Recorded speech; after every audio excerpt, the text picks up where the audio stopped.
Hello students, welcome to Carefree Education. Students, today in this video we are going to read that figure of speech. There are generally 7 figure of speech and we are going to read one by one with examples in detail. So let's begin with first figure of speech, that is simile. बेटा simile होता क्या है? सबसे पहले जब figure of speech use किए क्यों जाते हैं? फिगर ऑफ स्पीच से जो पोएम है, पोएटिक डिवाइसेस हैं या कोई भी सेंटेंसेस है, उसको बहुत अट्रैक्टिव बनाने के लिए लिसनर के लिए वो फिगर ऑफ स्पीचेस यूज़ किए जाते हैं. तो और सबसे पहला फिगर ऑफ स्पीच जो हम पढ़ रहे हैं वो है सिमिली. सिमिली क्या इंट्रोड्यूस करता है? कंपैरिजन. सिमिली अपने ही नाम से बता रहा है कि वो क्या है, सिमिलैरिटी बता रहा है. इसमें आपको वर्ड आप समझे तो इसमें क्या बता रहा है, ये हमें सिमिलैरिटी बता रहा है. तो सिमिली का मतलब क्या हुआ? ऐसा सेंटेंस जिसमें दो चीज़ों की सिमिलैरिटी बताई जा रही हो जो कि अनलाइक हो, जो चीज़ें सिमिलर ना हो. जैसे कि हमने फर्स्ट एग्जाम्पल देखा, हर smile was as bright as sun. अब स्माइल किसकी है? ह्यूमन बीइंग की. और किससे कंपेयर की जा रही है? सन से. तो ये कम्प्लीटली दो डिफरेंट चीज़ें हैं जिसका क्या किया जा रहा है, इसमें कंपैरिजन किया जा रहा है. और सबसे इम्पॉर्टेंट चीज़ सिमिली की जो है वो है कि इसमें हमेशा आप दो वर्ड्स देखेंगे, या तो वो एज होगा या लाइक. सिमिली हमेशा अपने सेंटेंसेस में कंपैरिजन करने के लिए ये दो वर्ड्स ज़रूर यूज़ करेगा. जैसे अब हम देख पा रहे हैं फर्स्ट सेंटेंस में क्या है, हर smile was as bright as sun. तो ये क्या यूज़ किया? एज. सब कंपैरिजन दिखाने के लिए या सिमिलैरिटी दिखाने के लिए किसका यूज़ किया गया सेंटेंस में? एज. तो ये कौन सा फिगर ऑफ स्पीच है हमारा? Simile. Again coming to the next sentence, his hair was as black as coal. फिर से एज आ गया, फिर से ये कौन सा पार्ट ऑफ स्पीच हो गया? Simile. She ran as fast as cheetah. वो किसकी तरह दौड़ रही है? चीता की तरह दौड़ रही है. फिर से दो अलग चीज़ों का वो हुआ, कंपैरिजन हुआ. और कंपैरिजन के लिए क्या यूज़ किया गया? एज का यूज़ किया गया. The moon hung in the sky like a silver coin. Moon किसकी तरह स्काई में दिख रहा है? सिल्वर, चांदी के सिक्के की तरह. फिर से मून क्या हो गया? अलग चीज़ हो गई. और सिल्वर कॉइन, सिक्का, एक अलग चीज़ हो गया. तो और उसमें उसको कंपैरिजन करने के लिए किसका यूज़ किया गया? लाइक का यूज़ किया गया. तो ये कौन सा फिगर ऑफ स्पीच हो गया? सिमिली. और हम देख लेते हैं, his voice was smooth as silk. As फिर से आ गया. तो ये कौन सा फिगर ऑफ स्पीच है? सिमिली. तो बेटा ये सारे एग्जाम्पल्स हमने किसके ही देखे? सिमिली के. ये फिगर ऑफ स्पीच में हमेशा क्या दिखेगा? हमें दो वर्ड दिखेंगे, दैट इज एज या लाइक, से दो अनलाइक चीज़ों का कंपैरिजन. जनरली हमें फिगर ऑफ स्पीचेस पोएम में देखने के लिए मिलते हैं. पोएम में कंपैरिजन किया जाता है जनरली अलग अलग चीज़ों का. और अगर फिगर ऑफ स्पीच कोई भी सेंटेंस में एज या लाइक का यूज़ किया जाए तो क्लियरली आप उसमें क्या कर सकते हैं? Simile part of figure of speech mention कर सकते हैं. अब हम चलते हैं सेकेंड फिगर ऑफ स्पीच पे, दैट इज सिमिली के कुछ और एग्जाम्पल्स देख लेते हैं पहले हम. They fought like cat and dog. Like cat and dogs. तो इसमें कौन सा फिगर ऑफ स्पीच हो गया? अगेन ये सिमिली है. A type of figurative language that compares two different things using word like और एज. हमेशा सिमिली में कौन से वर्ड देखने के लिए मिलेंगे? लाइक या एज. चलिए ये बहुत सारे एग्जाम्पल्स देख लिए, और भी एग्जाम्पल्स मैंने आप लोगों के लिए रखे हैं तो आप वो समझ सकते हैं.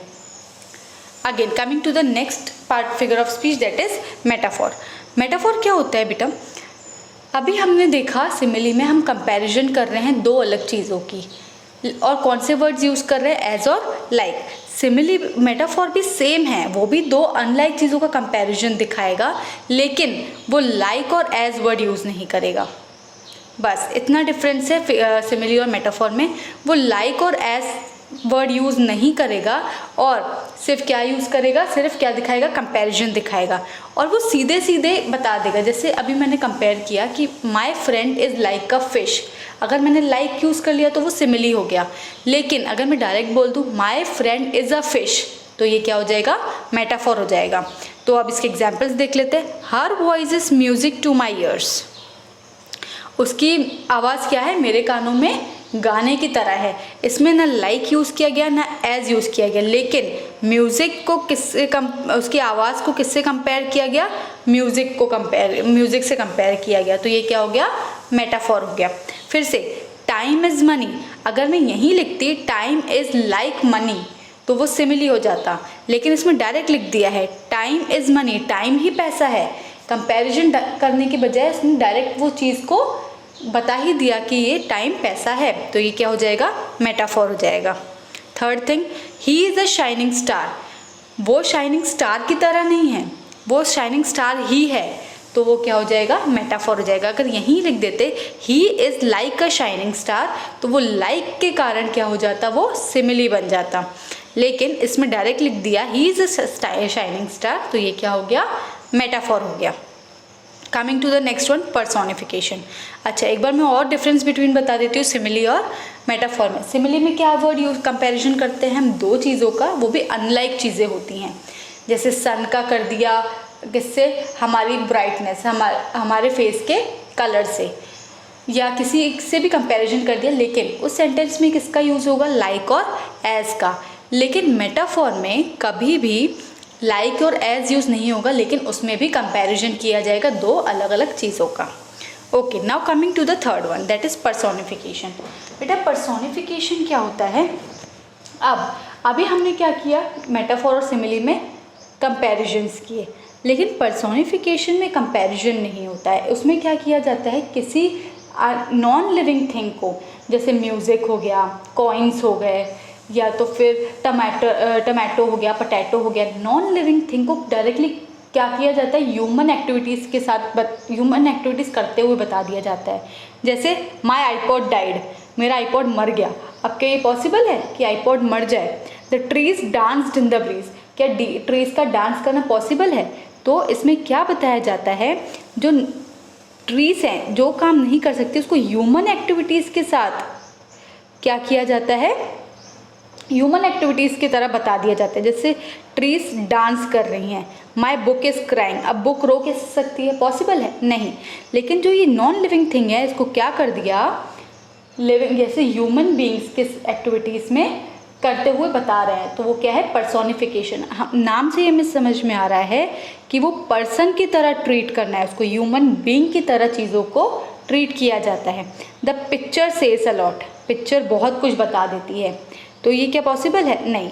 ये सारे फिगर ऑफ स्पीच हम किसी सेंटेंस को बहुत अट्रैक्टिव बनाने के लिए, या बहुत जैसे लिसनर कोई स्टोरी हो, पोएम हो, उसको बहुत इंटरेस्टिंग बनाने के लिए इसको अलग अलग तरीके से यूज़ किया जाता है। Again coming to the next sentence, her eyes are not smiling at us, उसकी आंखें हंस नहीं रही हैं, क्या ये पॉसिबल है, आंखें कभी हंस सकती हैं, नहीं। स्माइल कर सकती हैं, नहीं स्माइल कर सकती, पर ये क्या है, उसको कन्वर्ट किया गया है, तो ये पर्सोनिफिकेशन है। The wind is whispering outside, wind क्या कर रही है, विस्पर कर रही है, बातें कर रही है बाहर, तो ये ह्यूमन एक्टिविटीज़ के साथ क्या किया गया है, इसको कंपेयर किया गया है।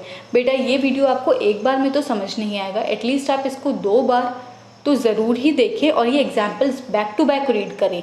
आई अश्योर यू कि आप ये कभी नहीं भूलेंगे examples. That car is driving too far, अब क्या कार खुद ड्राइव कर सकती है, नहीं। तो ये क्या किया गया, कार को ह्यूमन एक्टिविटीज़ में के साथ बताया गया है। Anxiety is sitting on her face, अब एंजाइटी फेस पर कैसे ही बैठ सकती है।